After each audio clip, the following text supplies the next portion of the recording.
वबिमा अन्नी कादिरिय्युन अक़ूल अदरिक अब्दक जीलानी अदरिक अब्दक जीलानी। मुअज़्ज़ज़ उलमाए मिल्लत इस्लामिया, नौजवान साथियों, बुज़ुर्गों और दोस्तों, अज़ीज़ बच्चों, पर्दा नशी माँ और बहनों, अस्सलामु अलैकुम व रहमतुल्लाहि व बरकातुहू। अल्हम्दुलिल्लाहि रब्बिल आलमीन वल आक़िबतु लिल मुत्तक़ीन वस्सलातु वस्सलामु अला सय्यिदिल अंबियाइ वल मुरसलीन व अला आलिहि तय्यबीन अत्ताहिरीन व अस्हाबिहिल हादीनल महदिय्यीन, अम्मा बाद, फ़अऊज़ु बिल्लाहि मिनश शैतानिर रजीम, बिस्मिल्लाहिर रहमानिर रहीम। व कुल्लन वअदल्लाहुल हुस्ना, आमन्तु बिल्लाहि सदक़ल्लाहु मौलानल अज़ीम व सदक़ रसूलुहुन नबियुल अमीनुल मकीनुल करीम व नहनु अला ज़ालिका लमिनश शाहिदीन व शाकिरीन वल्हम्दुलिल्लाहि रब्बिल आलमीन। कुछ कहने और सुनने से पेशतर आइए हम और आप मिलजुल कर इंतहाई खुलूस व मोहब्बत और एहतराम व अक़ीदत के साथ गुंबद खज़रा में आराम फरमाने वाले आका व मौला, मदनी ताजदार, दोनों आलम के मालिक व मुख्तार, सैयद अबरार व अख़ियार हुज़ूर नबी अकरम नूर मुजस्सम सल्लल्लाहु तआला अलैहि वसल्लम की बारगाह में झूम झूम कर हदिये दुरूद व सलाम पेश करें और पढ़ें, अल्लाहुम्मा सल्लि अला सय्यदिना व शफ़ीना व हबीबना व मौलाना मुहम्मदिन व बारिक व सल्लिम सलातन व सलामन अलैका या रसूल अल्लाह सल्लल्लाहु तआला अलैहि वसल्लम। हज़रात, आज का ये अज़ीमुश्शान प्रोग्राम जो भिवंडी की सरजमीन पर तहफ़्फ़ुज़े नामूसे सहाबा के नाम से मुनाक़िद हो रहा है, पूरी कामयाबी के साथ अपनी मंजिल की तरफ रवां दवां है।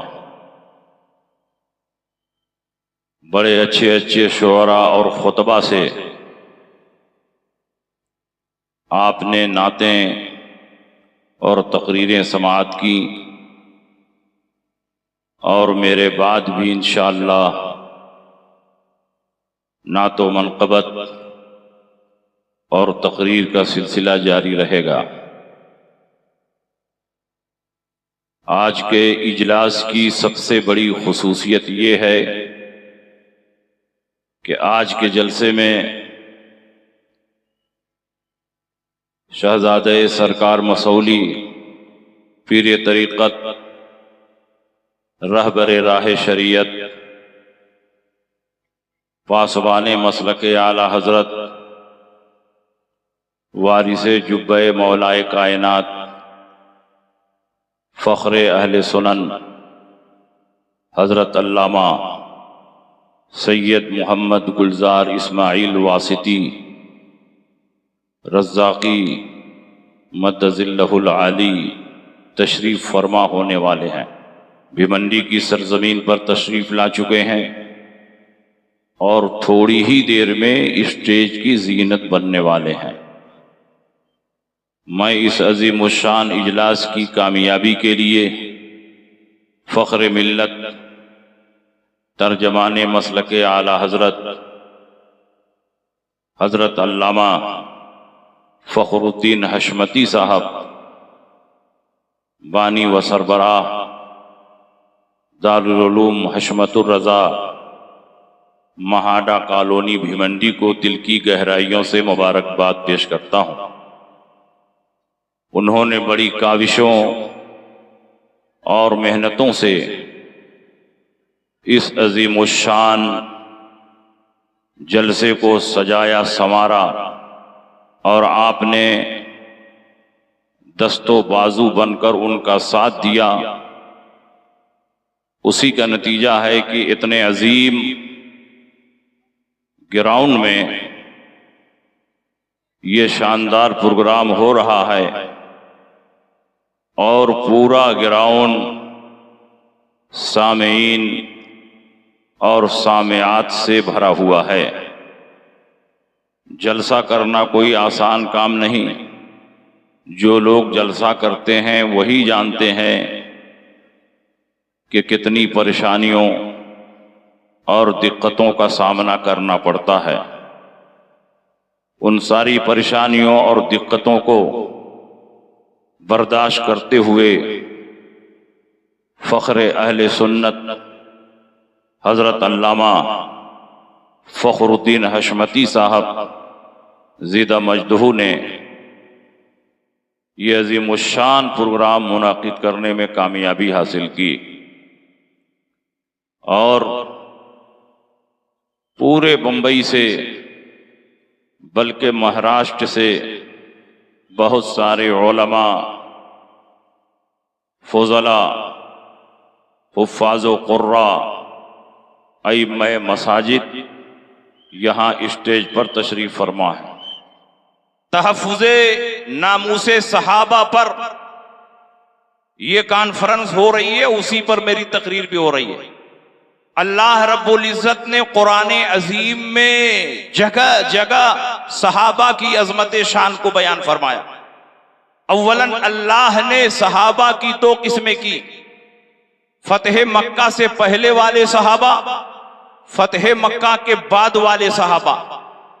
फतह मक्का के पहले वाले सहाबा को अल्लाह ने दर्जों फजीलत अता फरमाई, क्योंकि फतह मक्का से पहले जो लोग मुसलमान हुए उनको बहुत ज्यादा ईमान की कीमत चुकानी पड़ी, जानो माल की कुर्बानी पेश करनी पड़ी, और बाद वाले सहाबा को निस्बतन कम कुर्बानी देनी पड़ी।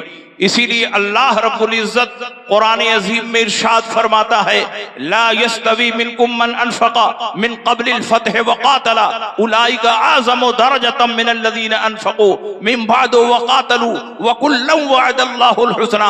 फतह मक्का से पहले जिन्होंने जानो माल की कुर्बानी पेश की, फतह मक्का के बाद जिन्होंने जानो माल की कुर्बानी पेश की, क्या दोनों बराबर हैं? नहीं। फतह मक्का से पहले वाले सहाबा को अल्लाह ने दर्जों फजीलत अता फरमाई, मगर एक नुक्ते पर सारे सहाबा को जमा फरमा दिया, व कुल्लन वअदल्लाहुल हुस्ना, सारे के सारे सहाबा जन्नती हैं। जब अल्लाह ने सहाबा को जन्नती फरमा दिया है तो जो सहाबा को जहन्नमी कहे वो सिर्फ जहन्नमी नहीं बल्कि जहन्नम के कुत्तों में से एक कुत्ता है।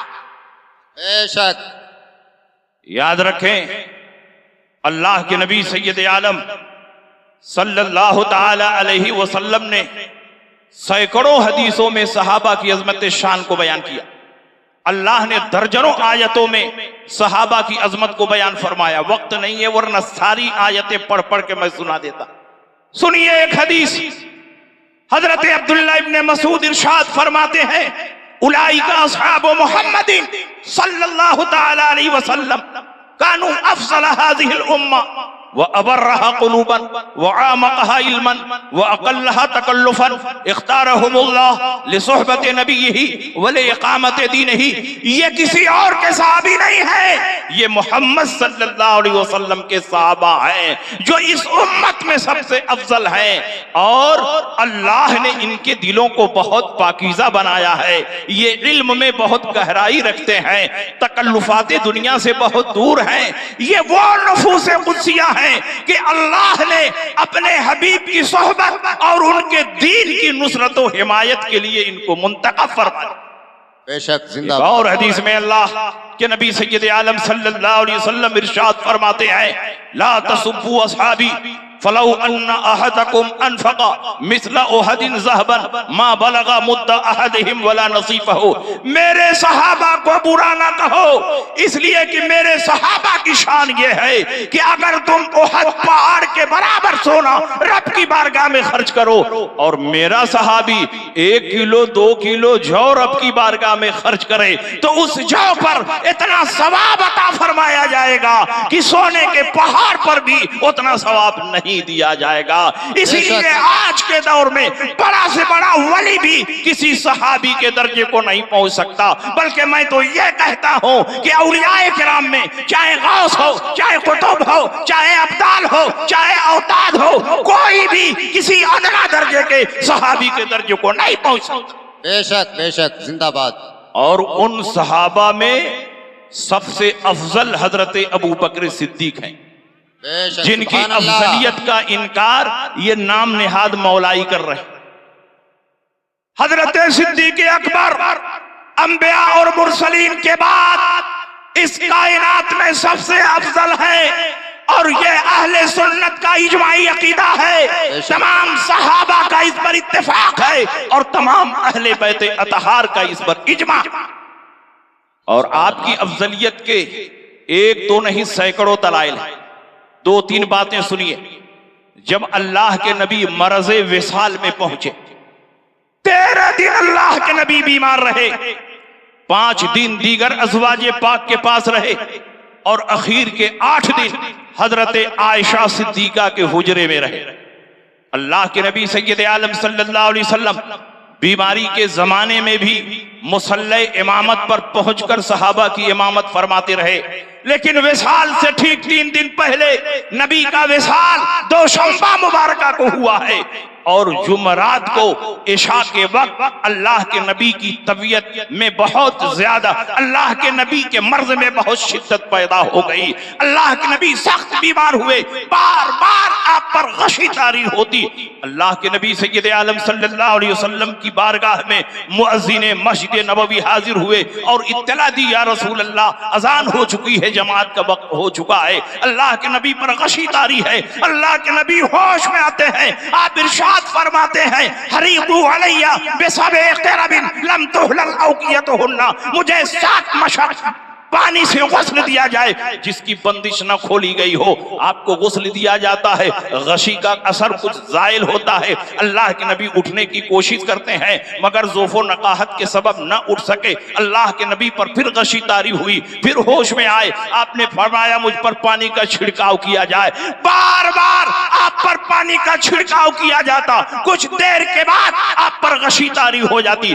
जमात में जब बहुत ज्यादा ताखीर होने लगी तो अल्लाह के नबी ने इरशाद फरमाया, मुरू अबा बकरिन फलयुसल्लि बिन्नास, अबू बकर को हुक्म दो लोगों की इमामत करें। हजरत आयशा सिद्दीका वही मौजूद हैं। आप इरशाद फरमाती है, या रसूल अल्लाह, इन्ना अबा बकरिन रजुलुन रकीकुन इज़ा कामा मकामका ला यस्ततीउ अन युसल्लि बिन्नास। या रसूल अल्लाह, अबू बकर नरम दिल हैं, रकीकुल कल्ब हैं, आपकी जगह पर खड़े होंगे, सहाबा की नमाज नहीं पढ़ा पाएंगे, इसलिए किसी और को भेज दिया जाए। अल्लाह के नबी फरमाते हैं, अबू बकर को हुक्म दो लोगों की नमाज पढ़ाएं। हजरत आयशा सिद्दीका ने वही बात दोहराई। फिर अल्लाह के नबी ने फरमाया, अबू बकर को हुक्म दो लोगों की नमाज पढ़ाएं। तीसरी बार भी हजरत आयशा ने वही बात दोहराई। चौथी बार अल्लाह के नबी ने पुरजलाल लहजे में इरशाद फरमाया, मुरी अबा बकरिन फलयुसल्लि बिन्नास व इन्नकुन्ना लसवाहिबु यूसुफ, अबू बकर को हुक्म दो लोगों की नमाज पढ़ाएं। तुम लोग तो ज़ुलेखा की सहेलियों में से मालूम होती हो कि अपनी बात पर अड़ी हुई हो। अल्लाह के नबी सैयद आलम सल्लल्लाहु तआला अलैहि वसल्लम ने पूरी कुव्वत और ताकत के साथ अपने मुसल्ले पर किसी और को नहीं, हजरत अबू बकर सिद्दीक को कायम फरमाया। मैं आपके ज़हन की तवज्जो चाहता हूं, क्या मसला सिर्फ नमाज पढ़ाने का है? अगर सिर्फ नमाज पढ़ाने का मसला होता तो इमाम साहब नहीं है, नाइब जाकर पढ़ा दे, नाइब नहीं है, मुअज्जिन जाकर पढ़ा दे। लेकिन आज मसला सिर्फ नमाज पढ़ाने का नहीं, बल्कि अल्लाह के नबी पूरी दुनिया को ये मैसेज और पैगाम देना चाहते हैं कि आज मेरे मुसल्ले पर जो खड़ा होकर सहाबा की इमामत करेगा, मेरे विसाल के बाद वही मिल्लत इस्लामिया का खलीफा हो। बेशक, नारे तकबीर, नारे रिसालत, अज़मते सहाबाए किराम, अजमत अहले बैते अतहार। हुजूर अलैहिस्सलाम का विसाल हुआ, हजरत सिद्दीक अकबर खलीफा हुए। सकीफा बनी साइदा में मीटिंग हुई, तमाम मुहाजिरीनों अंसार ने बिल इत्तेफाक आपको खलीफा चुन लिया। आपके हाथ पर बैअत हुई। हजरत अली उस वक्त मौजूद नहीं थे। हजरत अबू बकर ने उनको बुलाया और कहा, सारे मुसलमानों ने मुझको खलीफा बना दिया है, आप रसूलुल्लाह के दामाद हैं, चचाजाद भाई हैं, इस्लाम में बड़ी फजीलतें हैं, आप मुसलमानों में इख्तलाफ पसंद नहीं करेंगे। हजरत अली ने पहला जुमला इरशाद फरमाया, ऐ खलीफा रसूल, फिक्र करने की जरूरत नहीं, कद्दमका रसूलुल्लाह सल्लल्लाहु अलैहि वसल्लम फमनिल्लज़ी युखिरुका। जब रसूल पाक ने आपको आगे बढ़ा दिया है तो कौन है जो आपको पीछे कर सकता है। रज़ीना ले दुनियाना बेमान रज़िया बिही रसूलुल्लाह सल्लल्लाहु अलैहि वसल्लम ले दीनना। हम अपनी दुनिया के लिए उससे राजी हैं जिससे रसूल पाक हमारे दीन के लिए राजी रहे। सुभान अल्लाह, अल्लाहु अकबर, या रसूल अल्लाह, जिंदाबाद।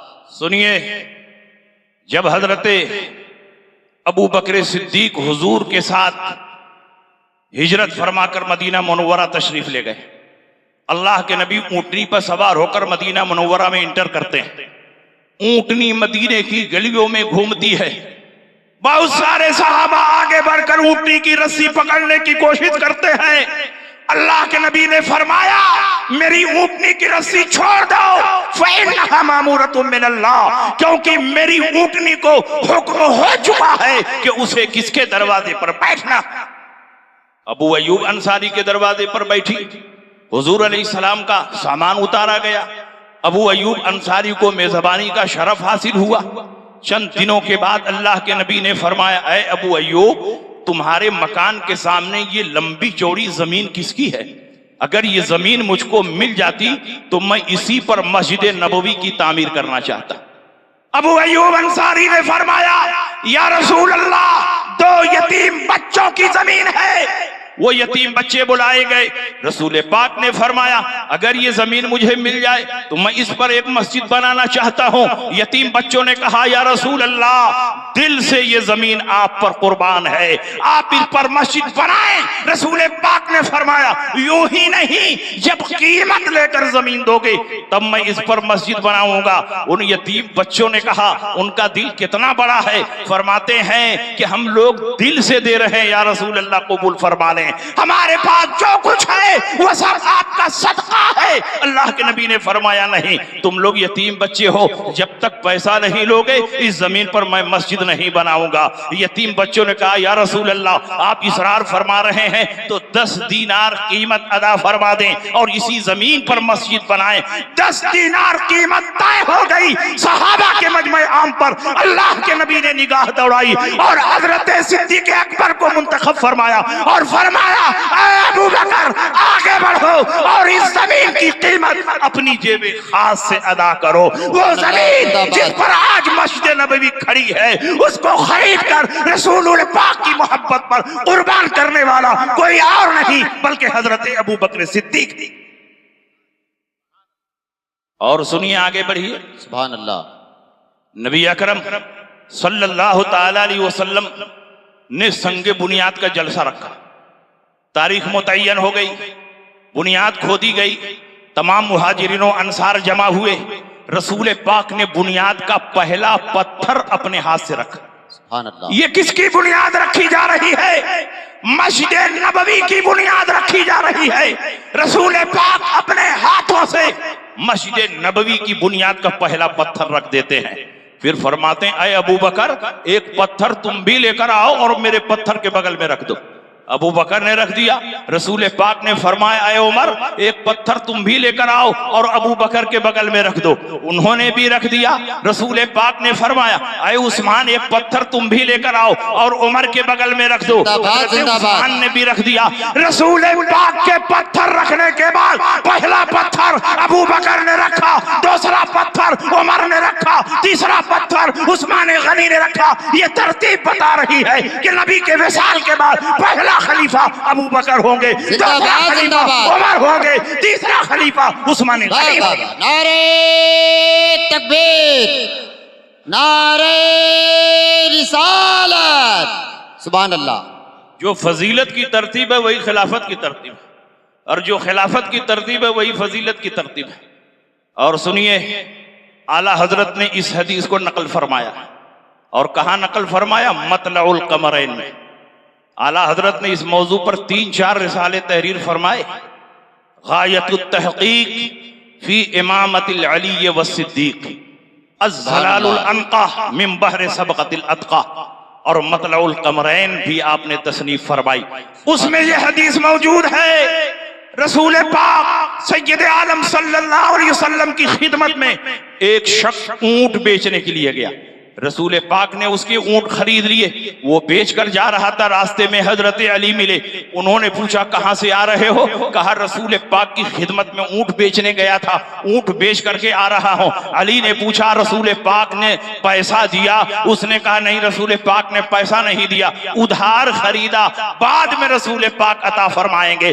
अली ने फरमाया फिर नबी की खिदमत में जाओ, नबी से पूछो या रसूल अल्लाह, अगर अचानक आपके साथ कोई हादसा पेश आ गया और आप दुनिया से अचानक चले गए तो मेरे ऊंटों की कीमत कौन अदा करेगा? वो शख्स आया, रसूल पाक से पूछा, रसूल पाक ने फरमाया अबू बकर अदा करेंगे। वो शख्स गया, अली को बताया, अबू बकर अदा करेंगे। अली ने फरमाया फिर नबी की खिदमत में जाओ, नबी से पूछो अगर अबू बकर को भी कोई हादसा पेश आ गया, वो भी अचानक दुनिया से चले गए तो मेरे ऊंटों की कीमत कौन देगा? उसने आकर पूछा तो रसूल पाक ने फरमाया उमर इब्ने खत्ताब अदा करेंगे। इसने अली से बताया उमर इब्ने खत्ताब अदा करेंगे। अली ने फरमाया फिर नबी की खिदमत में जाओ, नबी से पूछो उमर इब्ने खत्ताब को भी कोई हादसा पेश आ गया और वो भी अचानक दुनिया से चले गए तो मेरे ऊंटों की कीमत कौन अदा करेगा? इसने पूछा तो रसूल पाक ने जलाल के आलम में फरमाया इज़ा माता उमर फ़इन इस्तताअता अन तमूता फमुत, जब उमर ही मर जाएंगे तो तू जिंदा रह के क्या करेगा? जा तू भी मर जा।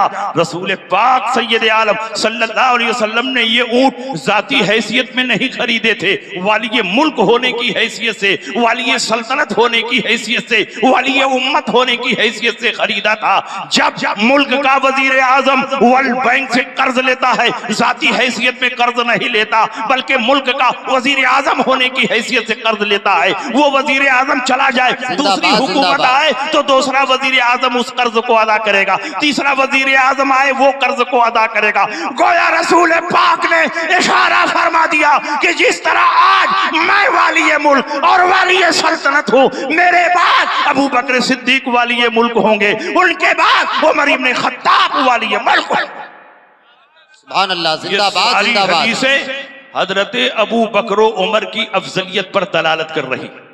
और सुनिए एक हदीस ऐसी भी मैं सुना दूं जिसके सारे के सारे रावी सय्यद हैं, कोई गैर सय्यद नहीं। जिंदाबाद जिंदाबाद। बैत अतहार हैं ताकि अहले बैत का मसलक भी हमारे निगाहों के सामने आ जाए। इस हदीस के रावी हजरत इमाम जाफर सादिक हैं। वो इरशाद फरमाते हैं कि मुझसे मेरे वालिद हजरत इमाम बाकिर ने इस हदीस को बयान किया। इमाम बाकिर फरमाते हैं इस हदीस को मुझसे मेरे वालिद इमाम ज़ैनुल आबिदीन ने बयान किया। इमाम ज़ैनुल आबिदीन फरमाते हैं इस हदीस को मेरे वालिद हजरत इमाम हुसैन ने बयान किया। इमाम हुसैन फरमाते हैं इस हदीस को मेरे वालिद हजरत अली ने बयान किया। और अली फरमाते हैं इस हदीस को बयान करते हुए मैंने कानों से सुना और रसूल पाक सैयद आलम के चेहरे मुबारका को देखा। हदीस क्या है? अल्लाह के नबी किसी मकाम पर जा रहे हैं, आपके साथ चंद सहाबा हैं जिनमें अकाबिरे सहाबा भी हैं, अबू बकर हैं, उमर हैं, उस्मान हैं, तलहा हैं, जुबैर हैं, साद हैं, सईद हैं, और उन्हीं सहाबा में हजरत अबू दरदा भी हैं। ये चंद सहाबा नबी के पीछे पीछे चल रहे हैं। एक मकाम पर हजरत अबू दरदा अबू बकर से आगे बढ़ गए, अबू बकर पीछे हो गए। अबू दरदा की पीठ हजरत अबू बकर के चेहरे के सामने हो गई। किसी और ने नोटिस लिया हो कि न लिया हो, लेकिन रसूल पाक ने नोटिस लिया और जलाल के आलम में फरमाया या अबू दरदा अंत तमशी क़ुद्दाम रजुलिन लम ततलुई शम्स बाद नबिय्यिन अला रजुलिन अफज़ल मिनहु। अबू दरदा तू उस शख्सियत के आगे आगे चल रहा है कि आज तक ये सूरज किसी ऐसे आदमी पर तुलू नहीं हुआ जो उनसे अफजल हो। वो कौन शख्सियत है जिसकी तरफ रसूल पाक ने इशारा फरमाया? वो कोई और नहीं बल्कि हजरत अबू बकर सिद्दीक। तमाम सहाबा का इस बात पर इजमा है कि अंबिया और मुरसलीन के बाद सबसे अफजल हजरत अबू बकर सिद्दीक हैं, और तमाम अहले बैते अतहार का इस बात पर इजमा और इत्तेफाक है कि अंबिया और मुरसलीन के बाद सबसे अफजल हजरत अबू बकर सिद्दीक है। जो अबू बकर की अफजलियत को नहीं मानता वो हकीकत में अली के रास्ते से भटका हुआ। और सुनिए, आज बहुत सारे लोग गलतफहमी पैदा करते हैं कि हजरत अमीर मुआविया ने अली पर बड़ा जुल्म किया, उनके साथ तलवारें चलाई, मिंबर से हजरत अली को गालियां दिलवाई। ये सारी बातें झूठ है। अहले सुन्नत की मुस्तनद किताबों में कहीं ये रिवायत नहीं मिलती कि हजरत अमीर मुआविया ने हजरत अली को गालियां दिलवाई हो। हाँ, उनके दरमियान इख्तलाफ हुआ, उनके दरमियान जंग हुई, जंगे सिफ़ीन हुई, सहाबा आपस में तलवारें चला रहे हैं, बहुत सारे सहाबा शहीद हो गए, लेकिन ये खते इज्तिहादी की बुनियाद पर जंग हुई। हक वाज़े होने के बाद दोनों फरीक अलग अलग हो गए। इन तमाम मुशाजरात में हजरत अली हक पर थे, हक अली के साथ था, लेकिन हक वाज़े हो जाने के बाद हजरत अमीर मुआविया भी शर्मिंदा हुए, और उनके दिल में हजरत अली का इतना एहतराम था, इतना एहतराम था कि आप अपने दरबार में फरमाते अली की शान में मनक़बत सुनाओ जो उनकी शान के लायक हो, और एक एक शेर पर मैं 1,000 दिरहम देने के लिए तैयार हूं। मन अंशा फी मदह अली कमा यलीक़ु बिही आतैतुहु बिकुल्लि बैतिन अल्फ़ दीनार। जो अली की शान में ऐसा शेर सुनाए जो उनकी शान के लायक हो तो मैं एक शेर पर 1,000 दीनार देने के लिए तैयार हूं। शोहरा टूट पड़े, अली की शान में मनक़बत सुनाने लगे,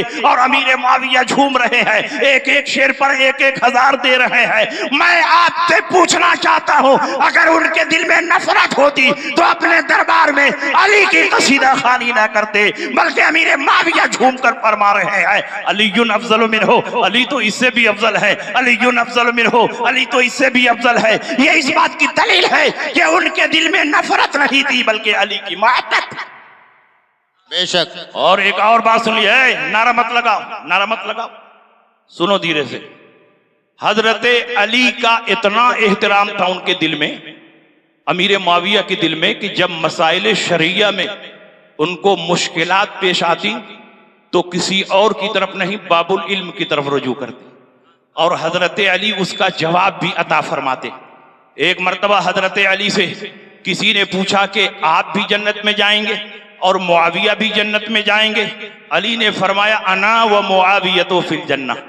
कहने वाले ने कहा कि आपके मकतूलीन भी जन्नत में जाएंगे और मुआविया के मकतूलीन भी जन्नत में जाएंगे। आपने फरमाया कतलाना व कतला मुआविया फिल जन्नह, हमारे मकतूलीन भी जन्नत में जाएंगे, मुआविया के मकतूलीन भी जन्नत में जाएंगे।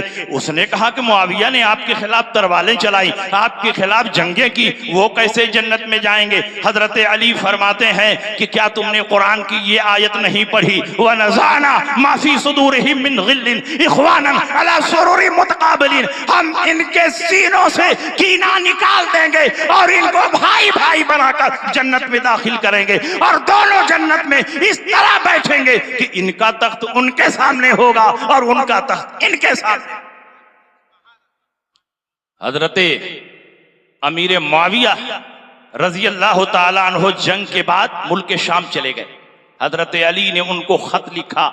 किन अल्फाज में खत लिखते हैं? मौलाइयों की आंख खोलने के लिए ये इबारत काफी है।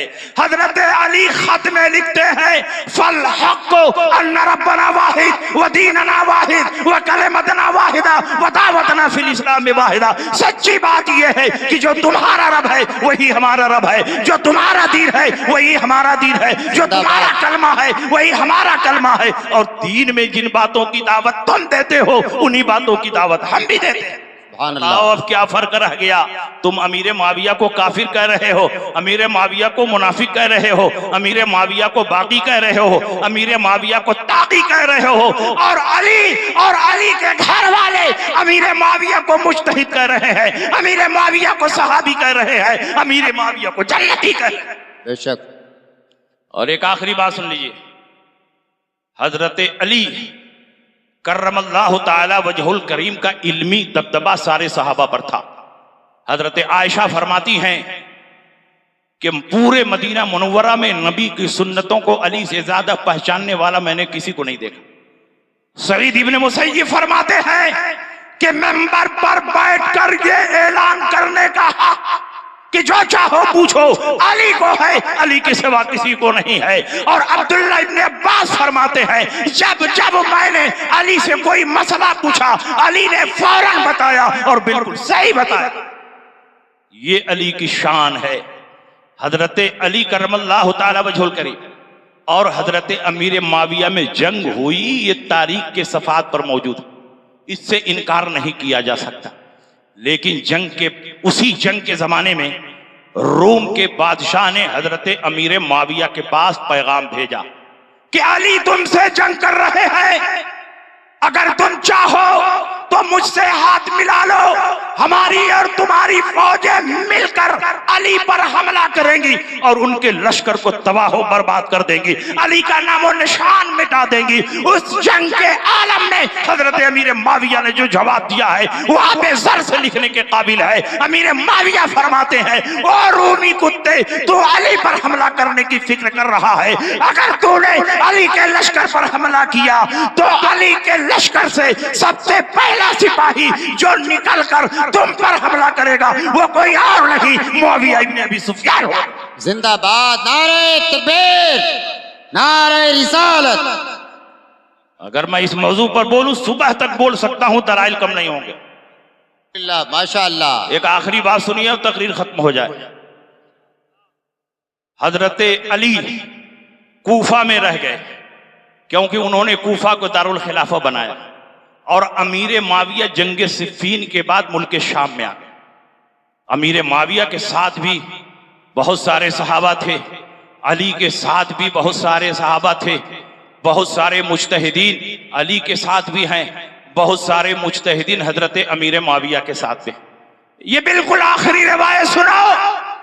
हजरत अमीर माविया की बारगाह में चंद सहाबा हाजिर हुए और उन्होंने कहा, हुजूर एक ऐसा मसला पेश आ गया है कि कुरान और हदीस में कहीं उसका जवाब नजर नहीं आता, अक़वाले सहाबा में भी कहीं उसका जवाब नजर नहीं आता। सिद्दीक़ अकबर के दौर में यह मसला पैदा होता तो सिद्दीक़ अकबर ने जवाब दिया होता, उमर इब्ने खत्ताब के दौर में यह मसला पैदा हुआ होता, हजरत उमर ने जवाब दिया होता। लेकिन ये मसला बिल्कुल नया है, न कुरान में इसका हुक्म नजर आ रहा है, न हदीस रसूल में इसका हुक्म नजर आ रहा है, न अक़वाल सहाबा में इसका हुक्म नजर आ रहा है।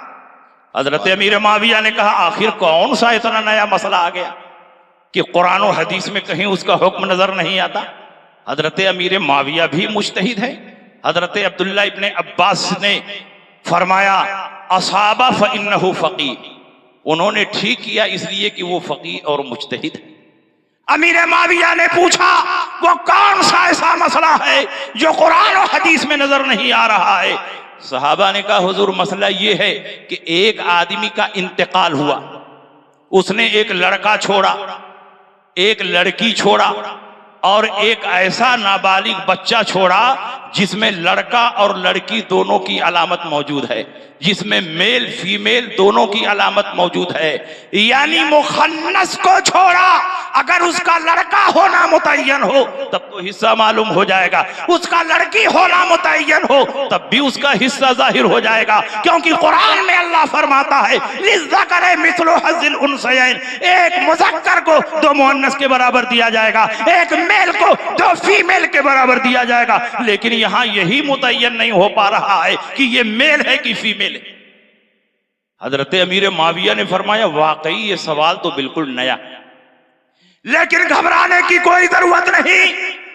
अभी इस रूए जमीन पर बाबुल इल्म है, मौलाए कायनात है, दामादे पैगंबर है, शेरे खुदा है, फातह खैबर है, जिनके सीने पर हाथ रखकर नबी ने फरमाया, अल्लाहुम्मा इहदि क़ल्बा, ऐ अल्लाह अली के सीनों को रोशन फरमा। तो अल्लाह ने इतना रोशन फरमा दिया कि अली का सीना इल्मे नबी का मदीना बना। बेशक, जिंदाबाद जिंदाबाद, सुभान अल्लाह। मैं उनकी बारगाह में खत लिखता हूं, इंशाअल्लाह वो जवाब अता फरमाएंगे। इसी से ये भी मालूम हो जाएगा कि दोनों बुजुर्गों में कितनी मोहब्बत है। हजरत अमीर माविया ने चमड़े के एक छोटे से टुकड़े पर अपना सवाल लिखा। उस जमाने में कागज नहीं था, चमड़े के बिल्कुल छोटे टुकड़े पर सवाल लिखा। अहवाल पूछना नहीं था, अभी जंग से ताजा ताजा वापिस आए थे। ये टुकड़ा इतना छोटा था कि मुअर्रिखीन फरमाते हैं कअन्नहु उज़नुल फार्रा, गोया वो चूहे का कान हो। उसी पर सवाल लिखकर भेजा। जब अली की खिदमत में ये सवाल पहुंचा, अली के दिल में अगर नफरत होती, अदावत होती, बोग़्ज़ होता, दुश्मनी होती, तो अली फरमाते कि मैं इसका जवाब नहीं दूंगा, मुआविया परेशान है तो परेशान रहने दो। लेकिन अली ने यह फरमाया मैं इसका जवाब लिखूंगा। नबी के इल्म के वारिस होने की हैसियत से मेरी जिम्मेदारी है कि मेरी बारगाह में जो भी सवालात पेश आए मैं उनका जवाब अता करूं। जिंदाबाद। हजरत अली ने जवाब लिखा, और अली ने भी इतने छोटे टुकड़े पर जवाब लिखा कि मुआविया के टुकड़े से भी वो छोटा टुकड़ा। अल्लाह अल्लाह अल्लाह। और सिर्फ एक जुमला लिखा, इरसुहु मिम मबाली है, उसका तरका पेशाब के रास्ते से मुतय्यर। ये जवाब अमीर मुआविया के पास पहुंचा। बड़े बड़े सहाबा जवाब को पढ़कर हैरान है, समझ में नहीं आ रहा है इसका मतलब क्या है। अमीर मुआविया मुज्तहिद थे, उन्होंने फरमाया अली के जवाब का मतलब ये है कि अगर वो लड़के के वुजू से पेशाब करे तो लड़के का हिस्सा पाएगा, लड़की के वुजू से पेशाब करे तो लड़की का हिस्सा पाएगा। इरसहु मिन मबालिए, उसका तरका उसके पेशाब के रास्ते से मुतय्यन होगा। किसी और चीज को नहीं देखा जाएगा, सिर्फ यह देखा जाएगा कि लड़के के वुजू से पेशाब करता है या लड़की के वुजू से पेशाब करता है। मैं तो कहता हूं अगर अली ने इस मसले को हल न किया होता तो बड़े बड़े मुहक्किकीन आज तक इस मसले को हल न कर सकते। अली का एहसान अजीम है कि इस किस्म के सैकड़ों मसाइल को हल फरमाकर यह साबित कर दिया कि वाकई वो बाबुल इल्म है, मौलाए कायनात। सुभान अल्लाह, जिंदाबाद। बस बातें बहुत हैं, इस मौजू पर और तफसीली तकरीर करवाना हो तो अलग से बुलाइए, तब तकरीर हो। आज ही सब तकरीर में सुना दूंगा तो आप लोग तो फिर दाएं बाएं हो जाएंगे। इस मौजू पर 2.5 घंटा 3 घंटा सुनना हो तो अलग से बुलाइए। अभी सैयद साहब की नातखानी होनी है, और सैयद की मौजूदगी में जब सैयद पढ़ेगा तो रूहानियत का क्या आलम होगा। हुजूर गुलजार मिल्लत के साथ मैं हिंदुस्तान के मुख्तलिफ हिस्सों में तकरीर कर चुका हूं, और हजरत करम भी फरमाते हैं, बहुत मानते जानते हैं। मैंने ये महसूस किया कि जब ये स्टेज पर बैठ जाते हैं तो अजीबो गरीब जलसे पर रूहानियत छा जाती है। सुभान अल्लाह, माशाअल्लाह। हर आदमी अपनी अपनी जगह पर बैठकर गौर से तकरीर भी सुनता है और नातखानी भी सुनता है। तो नात सुनना चाहते हैं कि नहीं सुनना चाहते हैं? तो अब सैयद अब्दुल वसी साहब को पेश कर दिया जाए।